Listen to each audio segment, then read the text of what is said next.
Então, a síndrome pós-Covid, então, é uma doença, é uma síndrome que surge depois que teve essa desgraça da Covid que a gente passou nesses últimos tempos. Desculpa a palavra, perdão. Não, pode falar, tem que sentar o dedo nesse filho da mãe. E aí, nesse contexto da Covid que a gente passou, todas as dificuldades que a gente teve, as pessoas que tiveram Covid, mesmo que não tenham Covid grave, Covid mesmo que tenha sido leve, aí desenvolve uma série de alterações que podem trazer problemas que a gente chama de síndrome pós-Covid. A gente até fez um curso sobre isso, não sei se pode falar o lugar lá que a gente fez um curso, Pode mas falar. chama Terzios, a gente fez um curso chamado Síndrome pós-Covid na Terzios, falando exatamente sobre isso.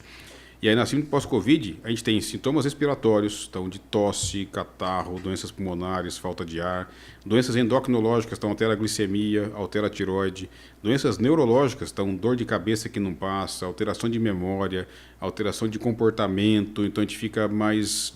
não consegue lembrar das coisas, eu não consigo me concentrar para fazer as coisas. Uma das queixas mais comuns, tontura que não passa, do gastrointestinal, alterações que já comentamos lá do pâncreas, de alterações do fígado pode alterar também.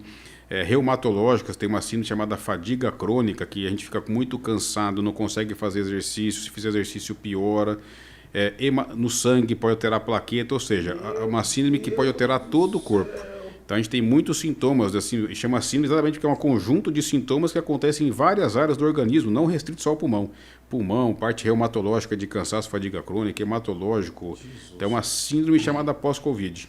E isso pode acontecer tanto em pessoas que internadas no hospital, que precisaram ter internação, mas mesmo pessoas que tiveram sintomas mais leves. Alteração de olfato, de paladar, tontura. Intervalo de memória eu tive. E essa alteração de memória eu também tive. Hoje eu não consigo me concentrar da mesma forma que eu me conseguia antes, depois que eu tive a Covid. Minha concentração tem um certo limite. Eu tenho que parar, sair às vezes. Antes eu ficava 50 horas fazendo uma coisa, hoje eu não consigo. Então paro, não sei o que acontece, não consigo, tenho que sair daqui, o cérebro não funciona. Então tem alterações muito intensas que podem acontecer em vários locais do corpo por causa da Covid. Então por isso a gente não pode menosprezar nenhum sintoma que a gente tenha depois de qualquer infecção, especialmente a Covid. Então ir atrás, procurar atendimento, buscar, porque pode indicar essa síndrome que tem um acompanhamento também importante para fazer.